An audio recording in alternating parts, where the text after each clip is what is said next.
Concedo agora a palavra ao senhor Ronaldo Curado Fleury, que é procurador-geral do Trabalho, para a sua exposição, também por 10 minutos.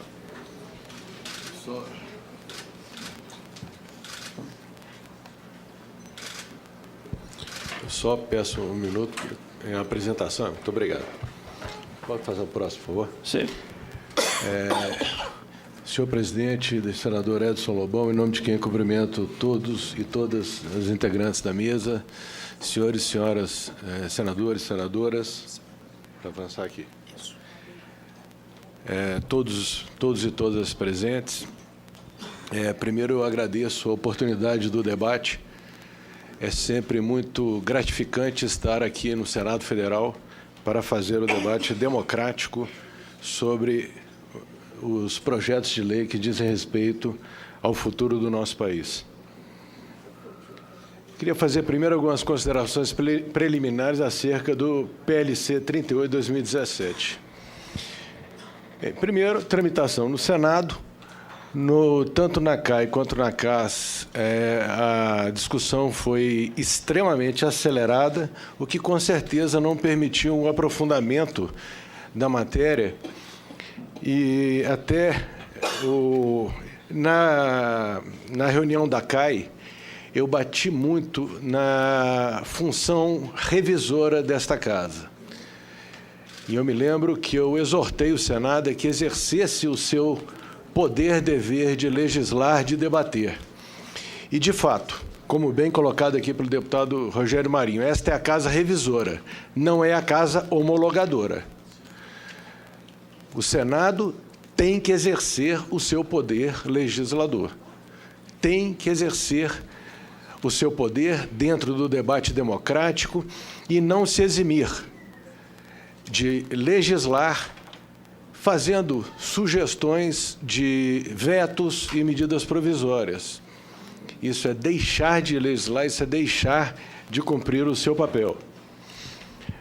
Importante ressaltar também que o texto do PLC 38/2017 ele viola também normas internacionais ratificadas pelo Brasil, como no caso do negociado sobre o legislado, a Organização Internacional do Trabalho, já por 2 oportunidades, o Comitê de Peritos, em fevereiro deste ano, já afirmou que a possibilidade do negociado sobre o legislado para retirada de direitos, para diminuição do patamar mínimo civilizatório, fere, sim, a Convenção 98 da OIT.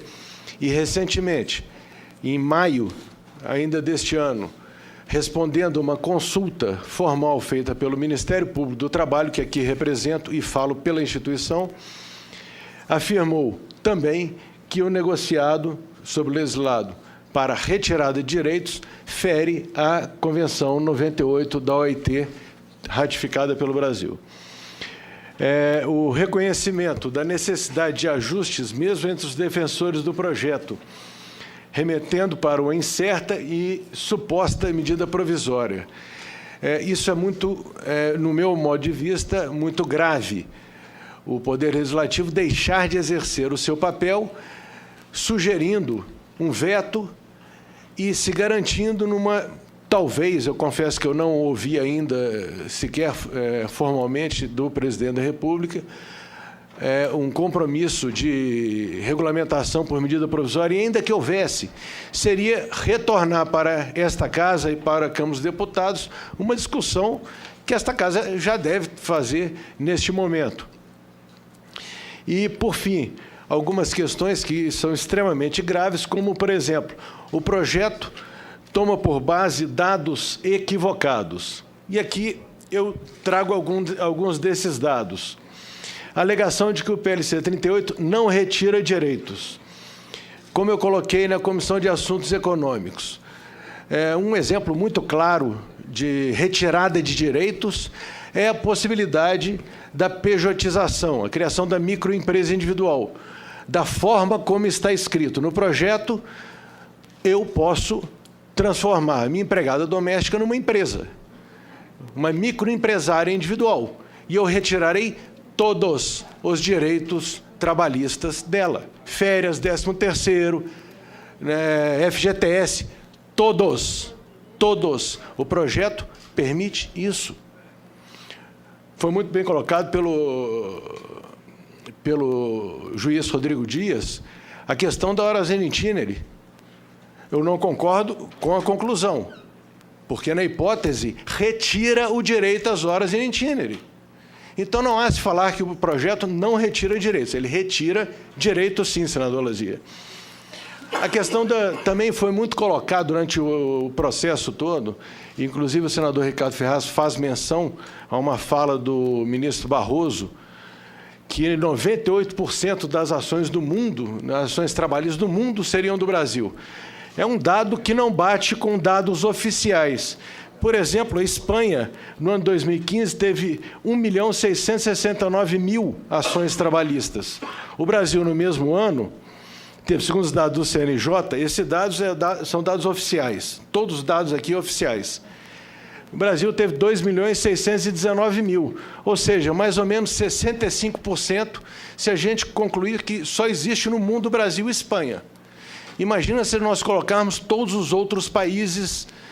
Eu tenho certeza que o Brasil não chegará a 15%, 10%, no máximo 5% das ações trabalhistas no mundo. Isso sem contar que o próprio direito do trabalho ele tem formas de visualização diferentes conforme ele é organizado nos países.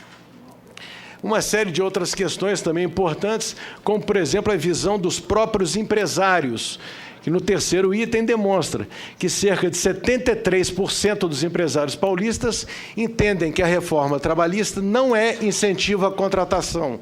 Da mesma forma, empresários americanos, que em momento algum colocam os custos trabalhistas ou a legislação trabalhistas como fatores impeditivos do investimento no Brasil. Tem os pontos de inconstitucionalidade. Eu já determinei a distribuição, senhoras e senhores senadores, da nota técnica número 8 do Ministério Público do Trabalho, que aborda 12 pontos de inconstitucionalidade no PLC 38. Inclusive, as versões impressas da nota técnica já serão encaminhadas. E trago uma informação importante, senador Paulo Paim, senadora Vanessa. Ontem, o Procurador-Geral da República ajuizou a ação direta de inconstitucionalidade 5.735 contra a Lei 13.429, de terceirização. Se aquela lei era inconstitucional, imaginem agora onde a inconstitucionalidade atinge, inclusive, o serviço público, porque permite a terceirização ilimitada no serviço público, como uma forma de burla ao concurso público e burla ao impedimento do nepotismo. Então, são as inconstitucionalidades, desvirtuamento inconstitucional do regime de emprego, inconstitucionalidade da terceirização, a flexibilização inconstitucional da jornada de trabalho, a violação do direito fundamental, uma jornada compatível com as capacidades físicas e mentais do trabalhador, a violação de direito fundamental ao salário mínimo, a remuneração pelo trabalho, ao salário equitativo, a inconstitucionalidade da prevalência do negociado sobre o legislado para reduzir proteção social do trabalhador. Só no item anterior tem uma coisa interessante.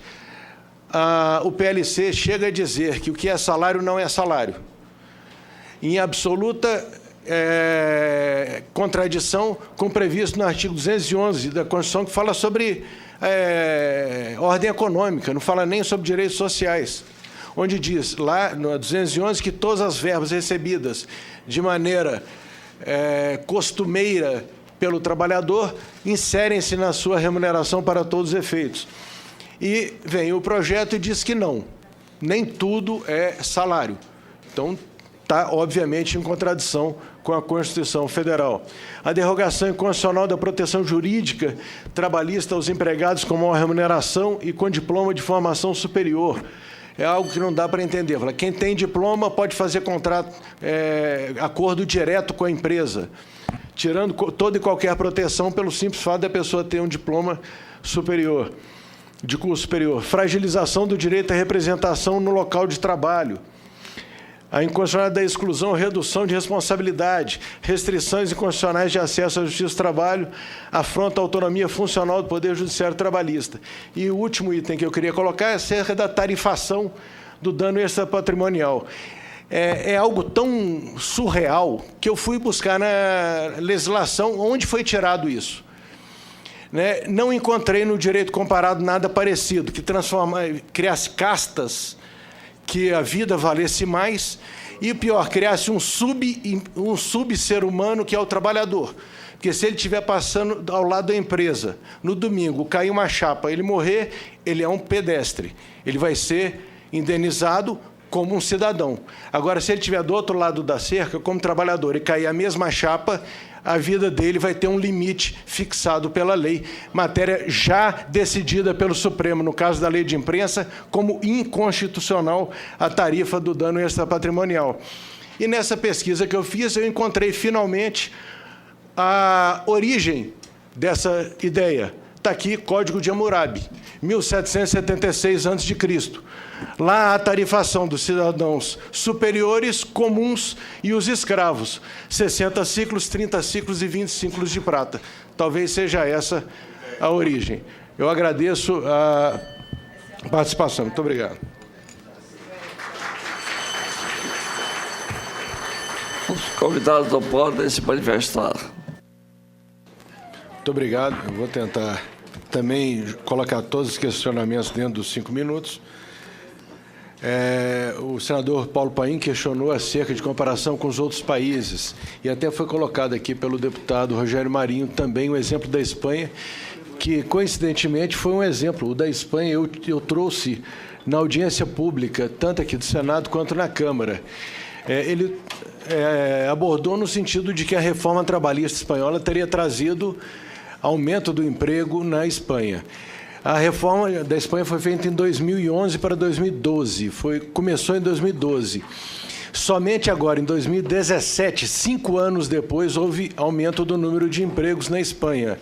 E esse aumento ele veio posteriormente a um crescimento econômico na Espanha, que é o que eu sempre defendo. O que cria emprego é desenvolvimento econômico.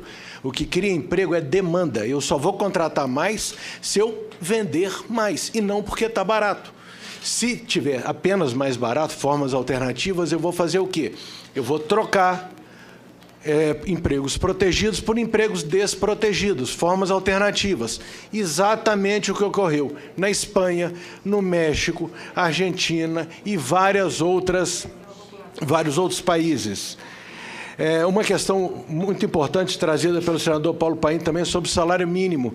E aí eu, junto com o questionamento feito pelo senador Ricardo Ferraço, né, sobre a jornada intermitente.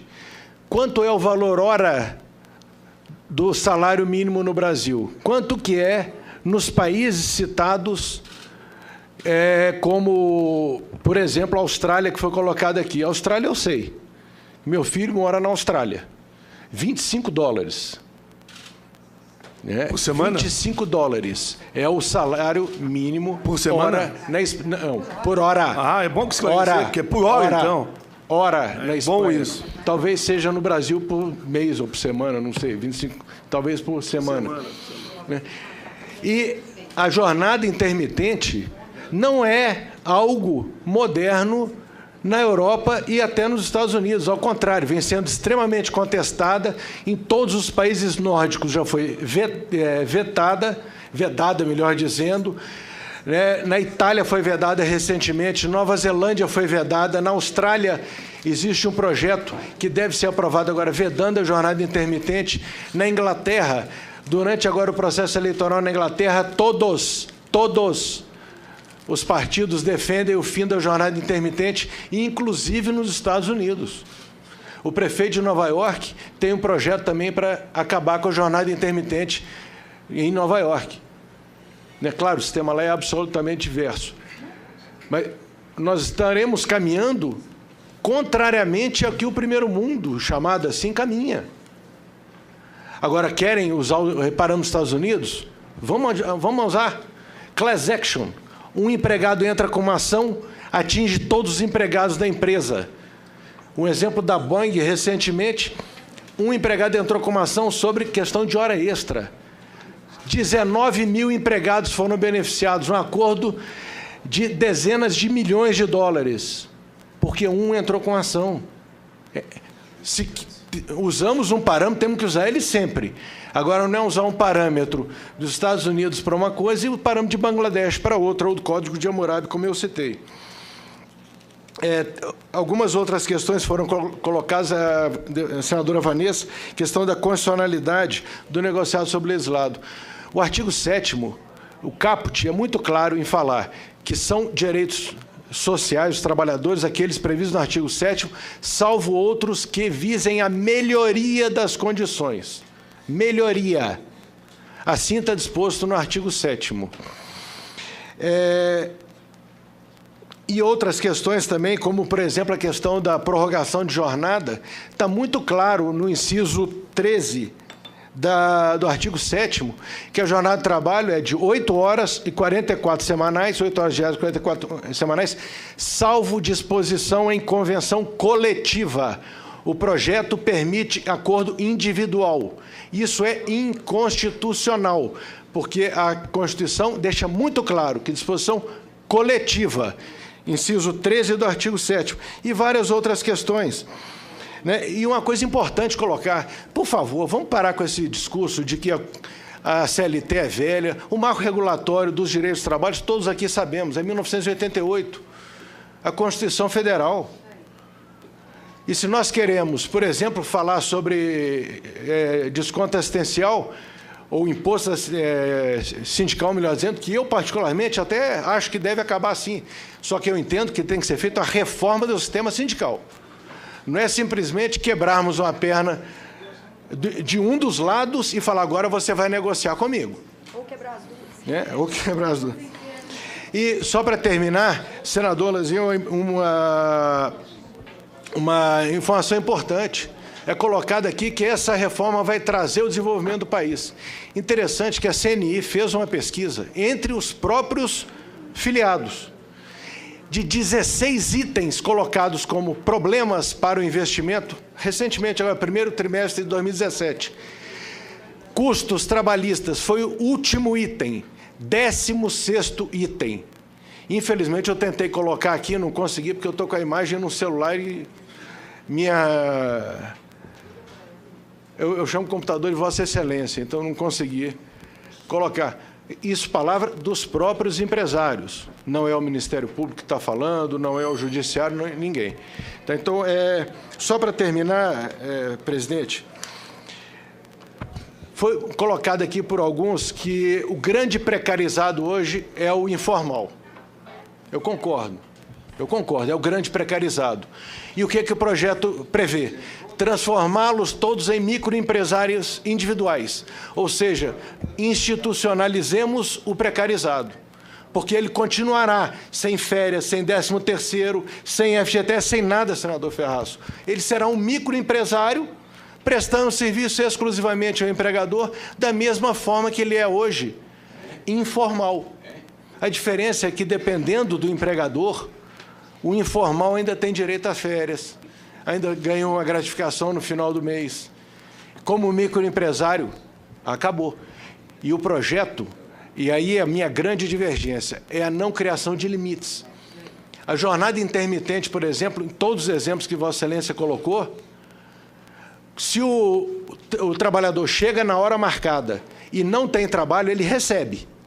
No Brasil, a proposta, não. A proposta é que, se ele chegar às 5 horas da tarde, como combinado, e não tiver trabalho, ele não vai receber. Ele vai ficar até a hora de ser chamado. E se for chamado só 20 minutos, vai trabalhar só 20 minutos. Então, é a falta de limites. Ele pode chegar no final do mês devendo. Então, eu não posso concordar, me perdoe, com a proposta como ela está. Muito obrigado. Ministra.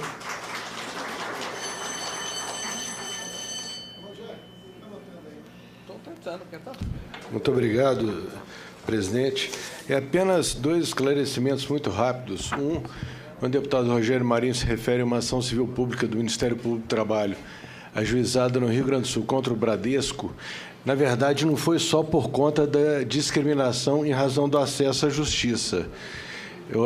A situação dos 2 empregados do Bradesco foram demitidos porque o pai entrou com a ação contra o Bradesco, mas também por sonegação por 5 anos de qualquer reajuste e de promoções devidas aos empregados. Então, a coisa é um pouco maior. E a condenação, a redução da condenação é algo absolutamente normal dentro do regime democrático. Aliás, para isso que existem juízes, para que a gente possa realmente fazer essa regulação. Isso é normal. E a condenação foi de 1% do lucro do Bradesco, o que nos Estados Unidos seria considerado risível, por ser pouco. No Brasil é algo visto como excessivo. E apenas para fazer um esclarecimento com relação à questão da jornada intermitente, a melhor interpretação do direito é a interpretação sistemática, ou seja, uma norma não pode nunca ser interpretada excluída do conjunto normativo. O parágrafo 4º do artigo 452-A, de fato, coloca que aceita a oferta para o comparecimento ao trabalho, a parte que descumprir sem esse motivo pagará a outra parte no prazo de 30 dias multa de 50% da remuneração que seria devida, permitida compensação em igual prazo. O que eu disse foi que pode ocorrer, como acontecia no McDonald's, da pessoa convocada para trabalhar de 5 da tarde às 10 da noite, chegar lá, bater o ponto 5, sair 5 e 1 porque não tem cliente na loja e fica lá esperando até ser chamado. E o parágrafo 5º, parágrafo seguinte, diz que o período de inatividade não será considerado tempo à disposição do empregador, podendo o trabalhador prestar serviço a outros empregadores. Ou seja, a interpretação sistemática da norma pode sim levar a essa interpretação. Se há dúvida, vamos arrumar e não esperar para depois que o judiciário demore aí 5, 10, 15 anos para que esclareça, que a gente solucione logo. Muito obrigado. Agradeço a esclarecimento do doutor Ronaldo. Senhor senador, passo a palavra ao doutor Fleury. Antes, fazendo uma observação, senadora Gleice, como o nosso senador Paim já almoçou, deveria estar aqui e estar lá no plenário fazendo outro discurso. Isso, ele foi falar lá. Ele pediu para avisar, mas já estamos vendo ele aqui. Doutor Fleury. Ele é rápido. Muito obrigado. Eu vou tentar ser breve para responder todas as colocações. Sobre a colocação da senadora Gleisi, o que gera emprego, eu sempre tenho repetido, e aqui eu já disse, o que gera emprego é aumento da demanda. Uma empresa que dá conta da sua demanda com 10 empregados só vai contratar mais 1, mais 2, se tiver mais demanda, se tiver que aumentar a sua produção. E não porque está mais barato. Eu não sou economista, mas isso é o óbvio ululante. Foi colocado também a respeito da inversão de valores na Justiça do Trabalho, realmente assusta como o projeto trata o trabalhador como hipersuficiente e com o empregador, o empregado, trabalhador, como hipersuficiente e o empresário como o hipossuficiente. Um exemplo claro disso é praticamente o fim da revelia, né, na Justiça do Trabalho. Pelo senador intermitente, perdão, senador Lazier, mil perdões, senador, é porque eu já fui na pergunta aqui, que foi sobre contrato intermitente, que foi taxado, eles tentam colocar outros nomes para ver se melhora, mas a jornada intermitente, na verdade é salário intermitente, ou seja, ninguém sabe quanto vai ganhar, é simples. Ninguém sabe quando vai trabalhar, se vai ganhar o salário ou não. Essa é a realidade da jornada intermitente que o McDonald's implantou no Brasil, fez um acordo judicial, na ação civil pública movida pelo Ministério Público do Trabalho, e em razão da impossibilidade, pelo acordo, de manter a jornada intermitente, agora quer impor ao país a alteração da legislação. O Senado vai se curvar aos interesses dessa indústria de alimentação? A senadora Regina colocou algumas questões muito interessantes. A rescisão por acordo, realmente, eu tenho certeza absoluta que acabou qualquer tipo de rescisão. A partir do momento da promulgação, acabou a rescisão sem justa causa. Ou vai ser por justa causa ou rescisão por acordo. E é assim, ou não recebe nada. É simples. Com relação ao trabalho da mulher, me dói muito, em 2017, a gente ainda ouvir no Senado Federal que não pode dar nenhuma proteção à mulher, senão ela vai ser discriminada no mercado de trabalho. Infelizmente, a gente ainda ouve isso. Na última audiência eu ouvi e aqui também. São, assim, colocações que eu prefiro nem comentar. E com relação à quitação anual, só que o juiz Rodrigo Dias falou, de fato, a súmula do TST fala que a quitação é restrita àqueles valores. Quitação da rescisão do contrato, não anual, porque anual não existe. Ela vai permitir, por exemplo, que eu tenha um trabalhador, durante 10 anos, todo ano eu vou fazendo a quitação, fiz em dezembro, em janeiro eu mando embora, acabou, ele não tem direito a nada, que não está lá previsto no termo de rescisão, que ou ele assina aquele termo do jeito que está, ou eu vou mandá-lo embora. Por fim, o senador Lindbergh falou sobre a questão da discriminação. E eu coloquei aqui, senador, a inspiração do projeto, única legislação que eu encontrei paralelo no mundo, que trata o valor de uma vida diferente de acordo com a renda da pessoa, foi o Código de Hammurabi, de 1776 a.C. Posteriormente, eu não encontrei nenhum diploma. Pode até existir, eu confesso que eu desconheço. E o pior, esse projeto cria um sub-ser humano, que é o ser humano trabalhador. Volto ao exemplo. Um empregado de uma empresa, se num domingo ele está passando ao lado da empresa e cai uma peça na cabeça dele, não há limite para indenização, quem vai decidir vai ser o juiz, o judiciário. Se esse trabalhador aconteceu exatamente o mesmo acidente, mas do outro lado da cerca, na segunda-feira ele estava trabalhando, aí a vida dele passou a ser tarifada. Ou seja, ele, enquanto trabalhador, é um sub-ser humano que tem sua vida limitada por uma legislação. Volta a lembrar da lei de imprensa, que o Supremo já definiu pela inconstitucionalidade da tarifação. E, por fim, essa aberração jurídica do autônomo exclusivo, o que sempre foi considerado fraude, e é uma fraude óbvia, que eu tenho um trabalhador que só trabalha para mim, só eu remunero com regularidade, agora ele vai ser autônomo. E a lei fala, o projeto de lei, melhor dizendo, desculpem, o projeto de lei fala que mesmo se ele for exclusivo, remunerado só por esse empregador, por tudo, ele não é empregado.